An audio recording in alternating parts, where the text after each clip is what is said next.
Omega 3 fish oil याबद्दल तुम्हाला माहिती आहे का? आणि कोणत्या कोणत्या पेशंटने किंवा कोणी कोणी घेतलं पाहिजे हे माहिती आहे का? जर माहीत नसेल तर हा व्हिडिओ तुमच्यासाठी. सो आता ओमेगा 3 हे सगळ्यांनी घ्यायचं का? तर नाही, अजिबात नाही. प्रत्येकाला घ्यायची गरज आहे. ज्यांना गरज आहे त्यांनीच घेतलं पाहिजे.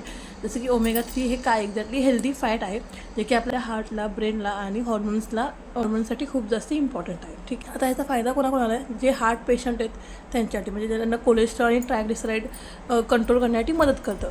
आता स्टुडंट आणि वर्किंग पीपल, म्हणजे ज्यांना थोडंसं फोकस करता येत नाही, ज्यांची मेमरी व्यवस्थित नाही आहे, फोकस आणि मेमरी इम्प्रूव्ह करण्यासाठी चांगल्या पद्धतीने काम करतं. आणि ज्यांची स्किन आणि हेअर प्रॉब्लेम आहेत, जे की त्यांची खूप स्किन ड्राय आहे, डलनेस आहे त्यांच्या फेसवरती, किंवा हेअर व्यवस्थित नाही, तर त्यांच्यासाठी सुद्धा हे चांगल्या पद्धतीने काम करतं. आणि प्रेग्नेंट लेडीजमध्ये सुद्धा दिलं जातं, डिपेंड ऑन यू, की तुम्हाला कुठलं ट्रायमेस्टर चालू आहे आणि कुठल्या ट्रायमेस्टरमध्ये घ्यायला पाहिजे आणि ते खरं तुमच्या गरजेसाठी आहे का, तर त्या हिशोबाने देतात. म्हणजे बेबीच्या ब्रेन डेव्हलपमेंटसाठी स्पेशली दिलं जातं. खूप जणं घेतात सुद्धा, बट डॉक्टरच्या सल्ल्याशिवाय कोणी घेत नाही, हे पण मला नक्की होतं. कारण की प्रेग्नेंट लेडी बाकी अदर एखाद्या वेळेस घेऊ शकतात, पण प्रेग्नेंट लेडीने प्रत्येक गोष्ट घेण्याची डॉक्टरांचा सल्ला नक्की घेतला पाहिजे. बिकॉज त्याच्यामध्ये 3x 2x अशा खूप वेगवेगळ्या पद्धतीचे असतात. सो त्याच्यानुसार म्हणजे किती स्ट्रॉंग आहे त्याच्यावरती सुद्धा ते असतं. घ्यायचं कधी? आता जर तुम्ही आता आणलात एखाद्या वेळेस, तुम्ही डॉक्टरांचा सल्ला घेतला, सगळं घेतलं, तुम्ही आणलात आणि त्याच्यात ते खायचं कधी? तर जेवल्यानंतर कधी घ्यायचं, बिकॉज ते ॲब्झॉर्प्शन चांगलं होतं आणि त्याच्याने ॲसिडिटी तुम्हाला कमी प्रमाणामध्ये होते.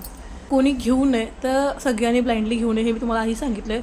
त्यांचा जर ब्लड थिनचा प्रॉब्लेम आहे, त्यांचं ब्लड थिन म्हणजे रक्त पातळ होतं त्यांची, किंवा मेडिसिन चालू आहे, सो त्यांनी घेतलं नाही पाहिजे. ज्यांची सर्जरी होणार आहे किंवा झाली आहे त्या लोकांनी अजिबात घेऊ नये. किंवा ज्यांना फिशची एलर्जी आहे, ज्यांना म्हणजे माशांची एलर्जी आहे, त्यांनी अजिबात घेऊ नये. आणि जर घ्यायचं असेल तर डॉक्टरांचा सल्ला घेऊ शकता, डॉक्टरांचा सल्ला तुम्ही घेऊ शकता. आपल्या इंडियामध्ये खूप सारे ब्रँड आहेत जे की छान पद्धतीने विकले जातात. त्यातलं पहिलं आहे स्विसचं येतं.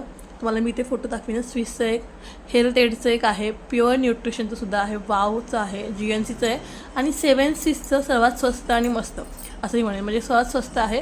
सो तुम्ही तेही म्हणजे कुठलेही तुम्ही याच्यातले यूज करू शकता, असं काही नाही. मी एक फार्मासिस्ट आहे आणि ॲज अ फार्मसी म्हणून मी हा व्हिडिओ तुम्हाला जनरल अवेअरनेससाठी बनवलेला आहे. सो कोणतीही मेडिसिन, कुठलीही सप्लिमेंट सुरू करण्याआधी डॉक्टरांचा सल्ला नक्की घ्या. सो व्हिडिओ आवडला असेल तर चॅनलला लाईक, शेअर, सबस्क्राईब नक्की करा आणि फॉलोसुद्धा नक्की करा. सो चला, बाय.